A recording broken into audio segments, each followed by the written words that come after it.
Hi everybody, I'm Kelly and I'm going to give you a little bit of a virtual tour of my doll room.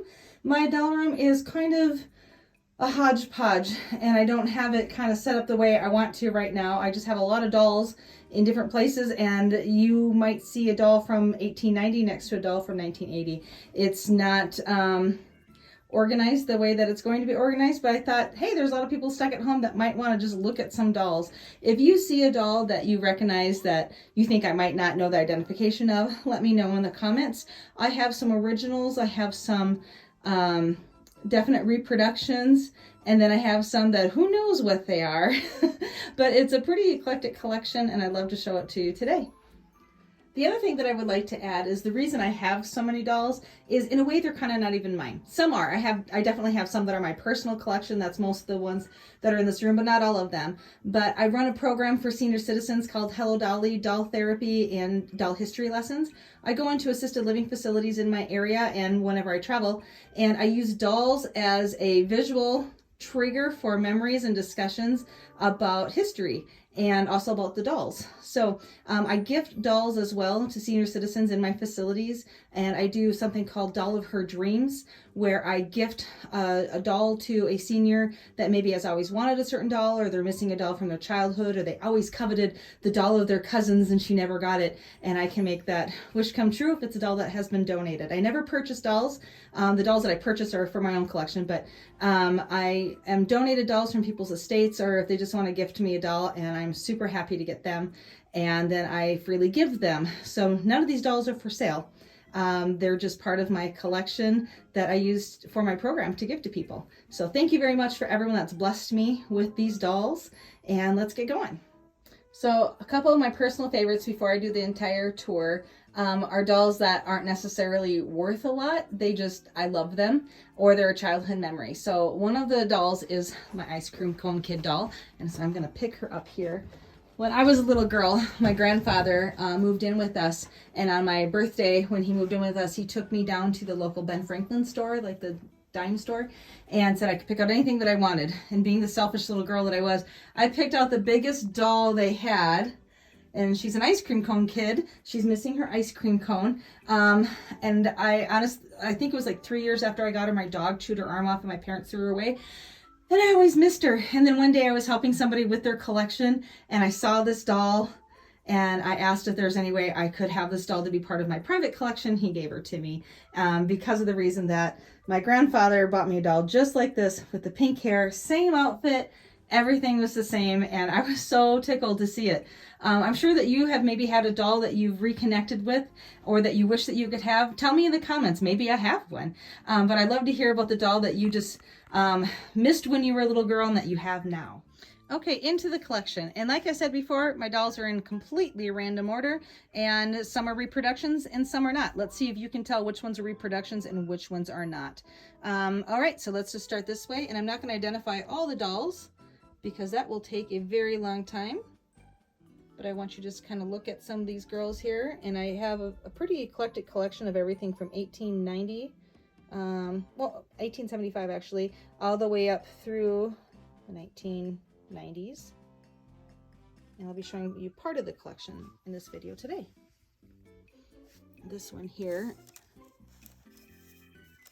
she's got the face that turns. That one down there, she's actually a Topsy doll. She's missing her little braids. Dolls are such a fantastic way to learn history too. I had never read Uncle Tom's Cabin until I got a Topsy doll, and when I learned what the Topsy doll was, I had to read the book. I'd always heard references to the book and I knew what it was about, but I never read it.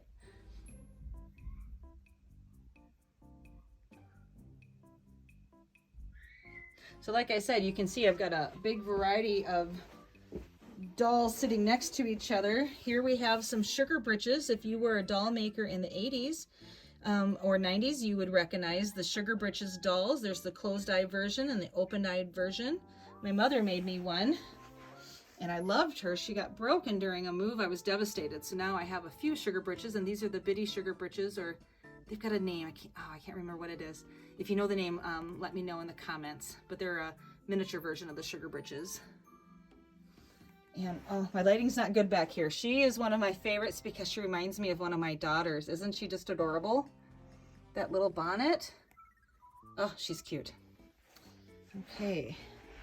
Here's the Miss Giggles. When you move her arms, which I can't do when I'm holding the camera, when you move her arms, her eyes and head go back and forth, and she's just adorable. I see a lot of people, they dress their Miss Giggles dolls up in more modern clothes, and they're super adorable, but I like this dress that she came in. I know it's not original to the doll, but it seems fairly conducive to the time period that she was made. Now, my son loves these little women dolls, and he keeps mixing up the different things that they have in their hands. And this doesn't even belong in her hand, but I like that my 6-year-old son, he does love coming into my doll room, and he does little play acting with many of these dolls. He knows which ones not to touch.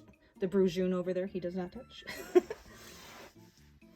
Okay, we got quite a few different Cabbage Patches. My son's favorite dolls are the Raggedy Anns and Raggedy Andy, and he's watched the cartoons on YouTube actually to learn about them. I love her sweet little bonnet here. My hope is this summer is to make some nice displays and dioramas for the dolls. Some dolls like these ones here, I keep them in my room of my private collection, but they're not for my private collections. These are for gifting. Certain dolls, if you come into my room and you show interest in them, I let you just have them. And so I would give like these certainly, or some of these Cabbage Patches, many of these dolls, actually a good portion of these dolls, I would just give to somebody. Or if I have two, like here I've got 2 Holly Hobbies next to modern day Cinderella. Those are certainly ones that would go to a new home. This one here, isn't she adorable? I'm hoping to recostume her in actually a period costume that would make sense. This lace, you know, is synthetic materials. This is the hand of this satin, seems too heavy for the doll and the color, so I'm going to change all that up. Then again, another modern doll that certainly could go to a new home. Here's a fun little eclectic collection here of everything from 80s and 70s and 60s. My son put him here, and I just thought, you know what? Let's let him stay. He wants to hang out there. And then come up here. Here's the Campbell Soup Kid. And I believe the Campbell Soup Kids are inspired by the German googly eye dolls. And I love the German googly eye dolls. She has so much personality. This is one of my son's favorite dolls. Is her right there. There's the little brother. And another Shirley. And I love these dolls with all the fun expressions. I've got actually quite a few of those in different rooms of my house. I'm a big fan of Gone with the Wind, so I have to have a Mammy doll. I actually have a couple of them.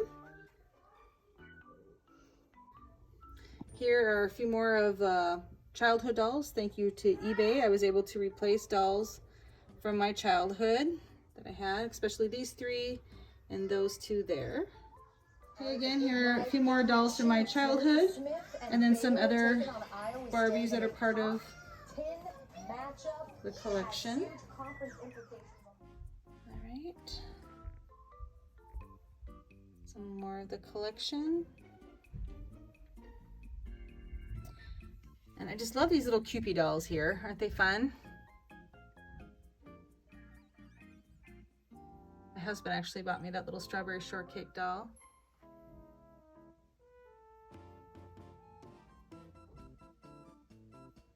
I've always loved Bradley dolls. So I've got kind of a collection of Bradley dolls there. I've got more around the room. Look at this sweet little girl's expression. Isn't that just like the most fun expression she's got on her face? These are some more example of modern dolls that I have in my room that a couple of those would be gifted to somebody if they showed interest. And this girl here, she's laying down here. We haven't found a great way to display her right now.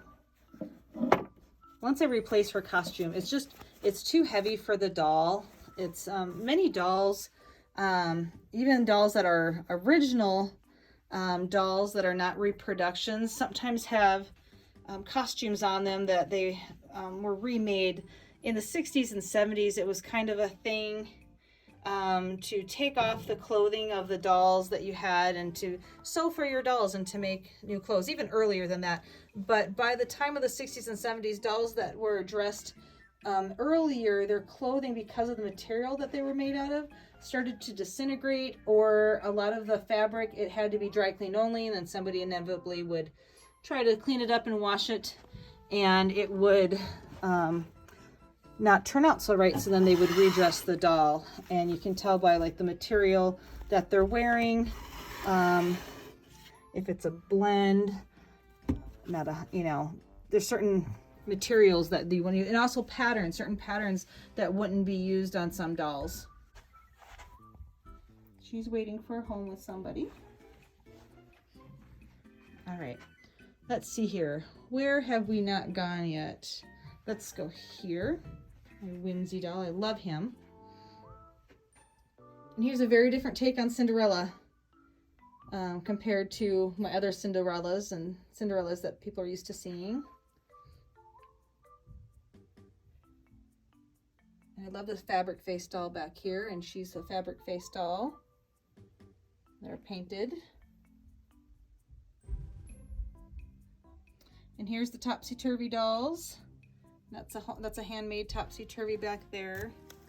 There's her person down there. Another fabric face doll. She's stuck with sawdust. I'm not sure who she is. This is Gretchen. She's a wooden doll. You see the grain in her face, but she's all wooden. All right, let's make our way up here. Behind them, we've got a coconut head doll. Oh, it's kind of funny back there.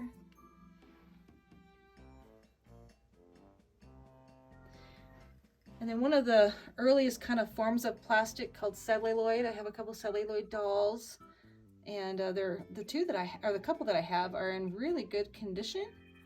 But they can be very brittle, so you have to be very careful with them. So I'm very happy to have my celluloid dolls that I've got.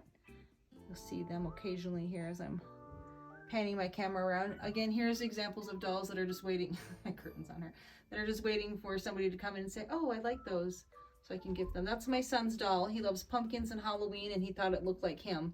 So we actually bought that one, and he was excited to drive to the lady's house to go buy it. It's a little lady weaving, and she's made out of all fabric, wool and felt. And there's the girl with the little curl in the middle of her forehead, and Mary, Mary, quite contrary. Okay, and let's come down here. Miss Piggy's hiding in here. There is a porcelain version of a Cabbage Patch back there. Got a Scarlet doll back there in her box. She's got on a nice real leather costume here with her beading.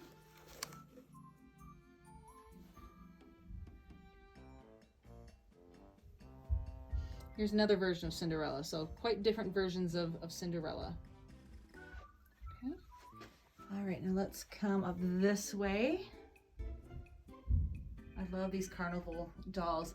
If anyone has an identification of this one, her pattern is quite unique, and I've found the fabric online, but I've never seen an actual picture of this doll. I've seen, I believe they're sisters or cousins of this doll, but I've not seen this one anywhere. So if anyone knows exactly who that doll is, I love the googlies. Then up to the giant Bradley doll there. I bought her last year from a doll collector here in town that was getting rid of her collection. Look at this guy, isn't he fun? He's just a funny guy, I like him. This one's my daughter's doll. She bought the Frida doll, she loves Frida. At an antique store actually she was at, so she wanted to have her.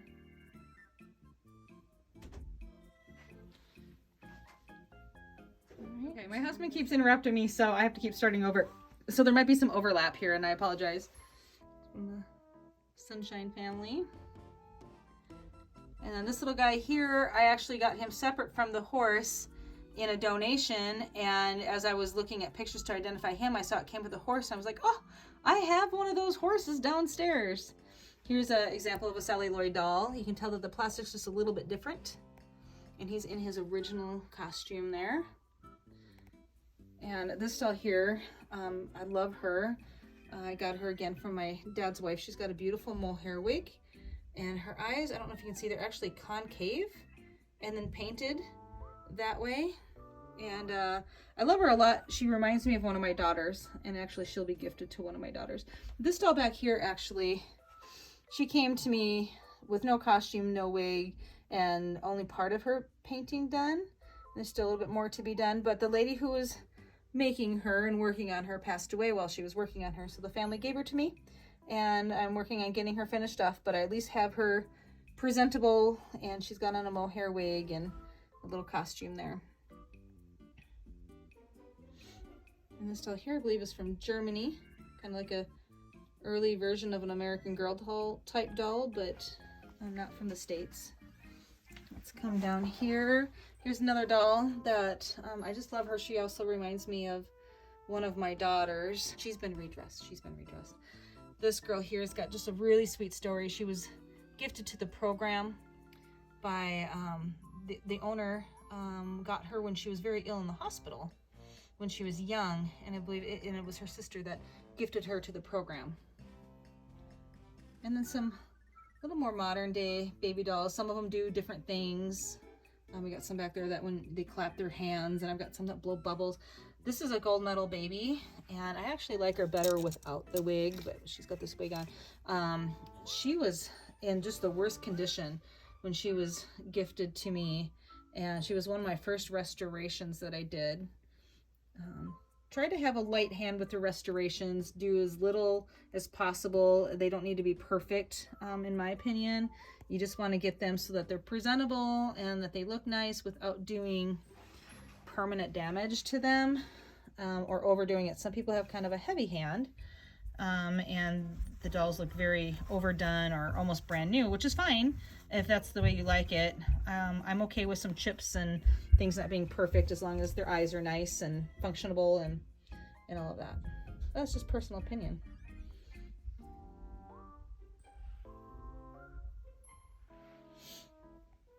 All kinds of different girls in here. I'm a big fan of Gone with the Wind, so there's the random Mammy doll is in there. I'm pretty sure my son put her in there. He likes to play with her. And there's a Betty the Bride, and in one of my boxes here, I won't have her out for today, but I've got a Betty Beauty Parlor, and my mom used to have one actually when she was young, and with the whole set. And I've got the entire set where she comes with the chair and all these different products and curlers and fun stuff. But she's, I think, like a sister to Betty the Bride. They were grocery store dolls, and they would have these big displays in grocery stores, and then your parents could go to the store, and after you bought so many things, and you could get them.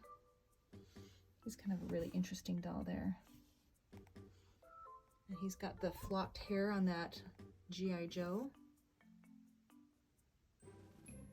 Anybody recognize that guy? Again, just really random dolls next to each other. And I probably have, there's some ones here that need dressing, but I probably have 6 boxes full of dolls that are ready to be dressed. I just have to get to dressing them. That's a Sugar Britches doll that's hasn't been finished off yet, which I'm super excited about. I'm saving that for a day where I've got a bunch of time, not a day, few days to learn that process of making my own Sugar Britches like my mom made me. And we got some Barbies here. Just random Barbies. And got a couple of those. Now we're up here to Chrissy dolls and all of her family, I guess. And then we got some Adam Alexanders also in front.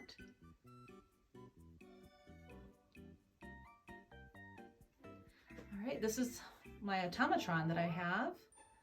And she has lots of different movements and plays music. I'm not going to turn her on now just because reaching up there with one hand, I don't want to wreck her. But isn't she just beautiful? And she's got her little mohair wig. And she's got lots of different movements when she moves to her music. And for those that don't know, I was a professional clown. I worked on Royal Caribbean Cruise Lines as a guest entertainer and owned a children's entertainment company for some time. And I like clowns. And this one here is very special to me. That's Mama Clown. And Mama Clown is actually one of my instructors that I had when I went to Mooseburger Clowning Arts. And she was the person who taught me how to face paint and told me about working on cruise ships. So I owe her a lot, and I love that I have her doll. And she actually sent it to me, which I was over the moon about. And these are just a couple of my patties. I've got a whole room full of playpal dolls that I won't show you in this video, but I will get them together and have them all posed up for you for a different video. I still have a Gerber baby in the box here. And here's Walter. He's my travel doll. For those of you who have travel dolls, he comes with me, and I pose him for pictures all over the United States and wherever we go. And he has a lot of fun looking like he is hating every minute of it. And then I've got, you know, a Care Bear here, and mixed in with some modern day things from my childhood and my kids' childhood. So some people have Elf on the Shelf instead. This is who comes to visit us. And I bring her to facilities, and she really seems, she was a big hit at Christmas. Everyone liked talking about her. So I'm going to keep her in the program, probably not give her away because of that reason. We got a couple, I actually have 4 different Shirley Temples that are still in the box that were gifted to the program that will be going to facilities. I'm going to be, and they're going to be prizes, door prizes, on Shirley Temple's birthday. I'm going to be in a couple different facilities, and for coming to the program, there's always a door prize. And then I also usually try to have a giant basket full of dolls and teddy bears at the door so that anybody that comes to the program can just take whatever they want when they leave. There's Pinocchio. That's always a good one for facilities. So these are dolls from kind of around the world. They're either from around the world or they're representing around the world. Aren't these guys cute here? This one here is from Argentina, that girl right there. There was characters that came on the TV at night to tell you to go to bed, and she was one of the cartoon characters in Argentina that would tell you to do that. This one here, isn't he cute in his costume that he has on? And usually this doll was dressed as a girl, and so I really like him as a boy. I love the boy dolls. I love dolls dressed as boys and the boy dolls, just because, you know, they're just not as, there's just not as many of them. This is something we picked up at a thrift store, and my son took the glass off of it, which I was really upset about at first, but I love that he loves dolls and he likes miniatures, and I can see why he wanted to get close to them. And he's on the spectrum, and watching him interact with my dolls and with the program dolls and with his own dolls, he's got a couple reborns, is really just, my heart is just full watching him, because he just, the amount of empathy and learning that he has with them, it reminds me of probably what children that were maybe a little bit more isolated many years ago, where you didn't have neighbor kids to play with if you lived rurally. And then, oh, unfortunately, look at all this. They're all clothes and doll parts I have to go through. Oh my goodness. And this is just one room. There's 3 rooms, and then I've got them all throughout my house as well. But this is what we have for today. But anyways, back to what I was saying. The children that, you know, were isolated, their doll meant a lot to them. That was their playmate. They looked forward to, you know, getting one maybe for their birthday or Christmas. Everyone knew what kind their cousin had, and that was their friend, and it meant a lot to them. And his dolls mean a lot to him too. They are his friends. He was very sick right before COVID, and so we were masking and quarantining before COVID was cool. He had something called rhabdomyosis and lost the ability to walk one day. Just woke up, healthy kid, and boom, couldn't walk, and had a massive muscle die-off of some sort and was hospitalized for a while, and then lots of testing down at Children's Hospital and genetic testing, and they didn't know what caused it. They still don't know what caused it. And at the time they were afraid that a virus of some sort triggered this in him. And so we had to keep him away from people. And during that time he had lots of tea parties with the Patty Play Pals, and he likes to come into the doll room and talk to them as if they were friends. And you know what? I'm totally cool with that. And then I keep a collection out here of stuffed animals and some dolls ready to be gifted to anybody that comes over. They can also, if they have children, they can have one of these. And so that's why I have them out and displayed for them as well.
I want to tell you just a little bit more about my programming that I do for Hello Dolly senior visits. One of the things that we also do is I do the doll therapy. I have a lot of experience working with residents that have dementias of different stages and different forms and working in senior living. And doing doll therapy isn't for everybody, but it certainly is for some. It can reduce the amount of medications that they need because it reduces their behaviors. For some people, it's quite comforting for different stages during their dementia. And if somebody isn't in that stage now, they might be later, so we revisit it. And then what I do is once I see that they're a good candidate for doll therapy and see how they react to my ambassador dolls that I have, then I go on a hunt and I get them a donated reborn doll. And I gift it to them because many families can't afford it. If the family can afford it, usually they just say, oh yeah, we're going to get it for them. We just love what the doll therapy has been doing for them. We're going to get them their own. Awesome. But if they can't afford it, or if the family doesn't see that it's important, but they still agreed that they want it for their family member, then that's where I come in and I will dress them and gift them a reborn doll, no strings attached. So it's theirs for as long as that they want it. So that's another part of my program as well.